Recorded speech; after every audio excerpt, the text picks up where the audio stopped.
उस जमाने में नारा हुआ करता था कि जिस हिंदू का खून न खौले खून नहीं वो पानी है, जन्मभूमि के काम न आए वो बेकार जवानी है। अरे तारीख भी बता दी, भूमि पूजन भी हो गया और आज 22 जनवरी 2024 को जहां पर राम ने जन्म लिया है मंदिर वहीं बनाएंगे।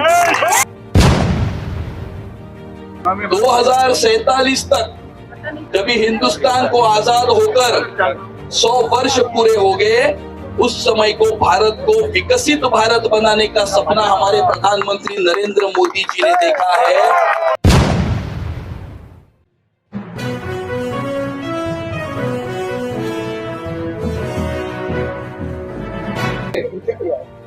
आप सभी को श्री राम मंदिर प्राण प्रतिष्ठा दिन की हार्दिक शुभकामनाएं देता हूं। आप सभी का अभिनंदन करता हूं।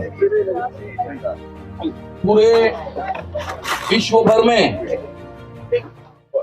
आज पिछले 1528 से लेकर आज तक 496 सालों तक जिस क्षण का इंतजार पूरा हिंदू समाज ये जो कर रहा था, वो क्षण दोपहर को 12:20 पे आज हमारी चौखट पर आकर खड़ा है। वैसे तो 500 साल का इतिहास हमारे सीनियर रमेश भाई यहाँ पर है, वो मुझसे ज्यादा अच्छा आपको बता पाएंगे, लेकिन 1528 से लेकर 2024 ये इतना बड़ा संघर्ष और उस संघर्ष की चरम सीमा ये 1989 में निकली हुई रथ यात्रा थी। और उस अडवाणी जी की रथ यात्रा ने इस देश में पूरा माहौल जिस प्रकार से आज राममय हुआ है, उस समय पर वो पूरा देश का माहौल जो है वो राममय हुआ था।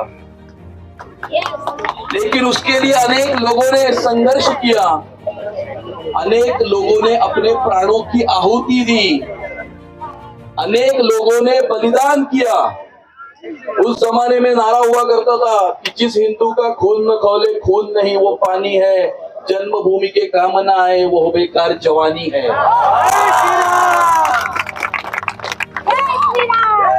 और ये जय श्री राम का जय घोष करते करते अनेक युवकों ने अपने परिवार की, अपने पीछे की, आगे की, दाएं की, बाएं की चिंता किए बिना ये संघर्ष किया।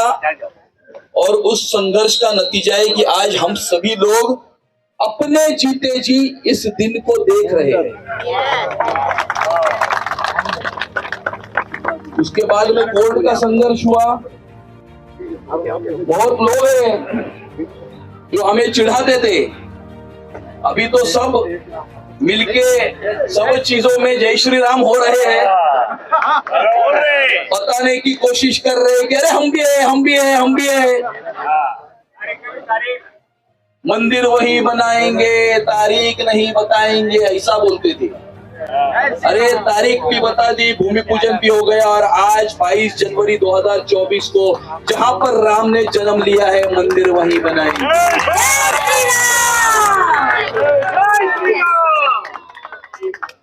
कुछ लोग कहते हैं कि अरे वो तो राम का मंदिर तो यहाँ बन रहा है, 3 किलोमीटर पे बन रहा है, 4 किलोमीटर पे बन रहा है। अरे आपको आनंद नहीं है क्या?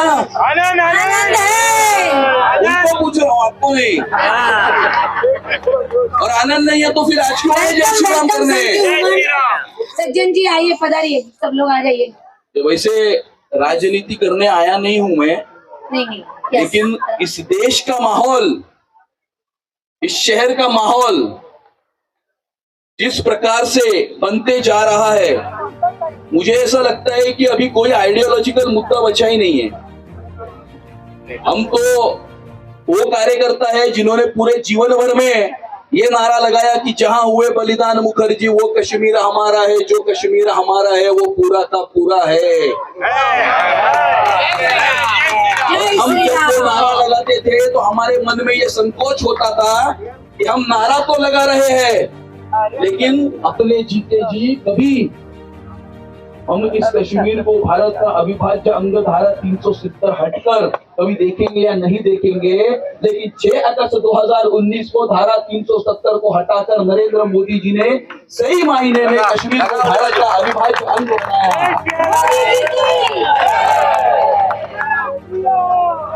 भारत बदल रहा है, मेरा देश बदल रहा है, आगे बढ़ रहा है।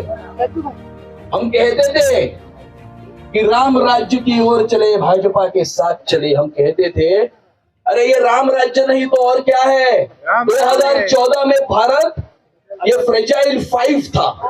फ्रेजाइल 5 का मतलब इस देश की सबसे 5 वीक इकोनॉमीज में एक इकोनॉमी भारत था, और आज भारत सुपर 5 बन गया है।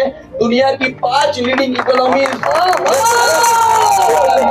है, और आने वाले 4 सालों में पहली 3 इकोनॉमीज में, पूरी दुनिया की पहली 3 इकोनॉमीज में भारत का नाम होने वाला है। जय श्री राम।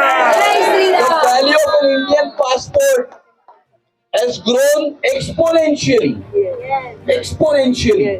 हम जब कहीं विदेश में जाते हैं और कहते हैं हम भारतवासी हैं, हम हिंदुस्तानी हैं, तो सामने वाले का हमारी तरफ देखने का नजरिया बदल जाता है, और हम वो नया भारत है जहां पर पहले तो हमले होते थे तो हमारे प्रधानमंत्री यूनाइटेड नेशंस को देखते थे, अमेरिका की तरफ देखते थे।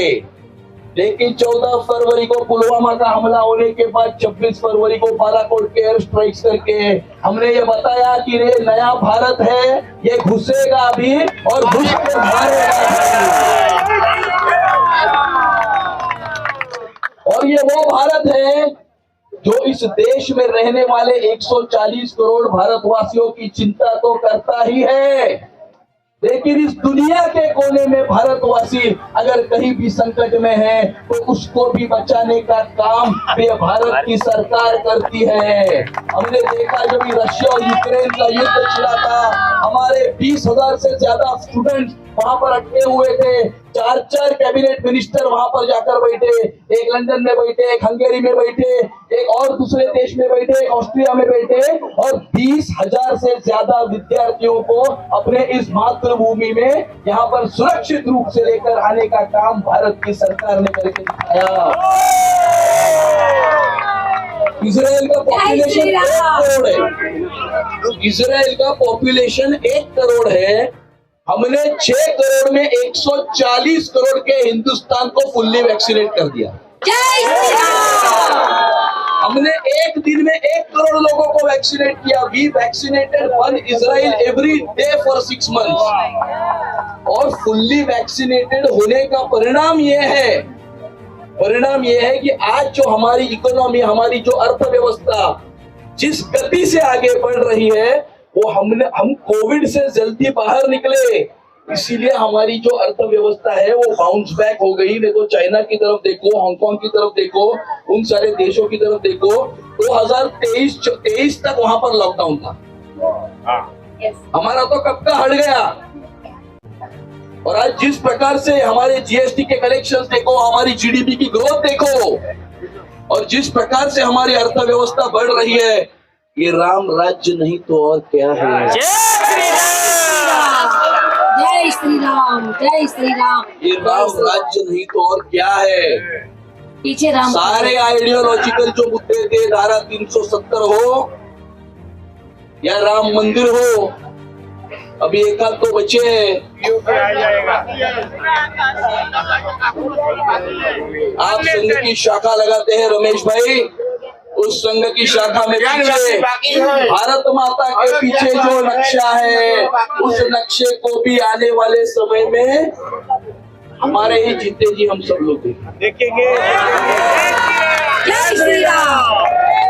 आज जो भी मिलेंगे सबको जय श्री राम बोलते रहिए और राम राम जी बोलते रहिए। वैसे राम और राज्य आज की मैं बात करूं तो और मुझे 2 घंटे कम पड़ेंगे, लेकिन मैं आपके उत्सव को कम नहीं करना चाहता हूं, आपके इस सेलिब्रेशन को नहीं, आप कम बहुत नहीं अच्छा करना चाहता हूं, और इसीलिए आप सभी लोगों को मैं फिर से एक बार राम मंदिर प्राण प्रतिष्ठा दिन की हार्दिक शुभकामनाएं देता हूं। आप सभी का अभिनंदन करता हूं। और ये प्राण प्रतिष्ठा दिन मैं आपको ये कहता हूं कि स्वर्णिम समय अभी आना बाकी है।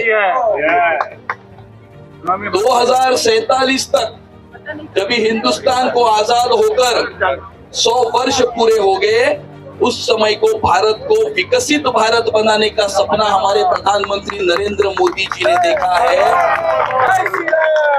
और उस सपने की तरफ हम सभी लोग, ये पूरा देश, और ये देश ही नहीं, इस विश्व में रहने वाला सब हिंदुस्तानी, सारे भारतवासी, वो इस दुनिया के किसी भी कोने में क्यों न हो, हम सब मोदी जी के नेतृत्व में उस विकसित भारत की तरफ राम लल्ला के आशीर्वाद के साथ आगे चल पड़ेंगे। इसी संकल्प के साथ आप सभी को फिर से एक बार हार्दिक शुभकामनाएं देते हुए, आपका अभिनंदन करते हुए यहीं पर मेरी वाणी को विराम देता हूं।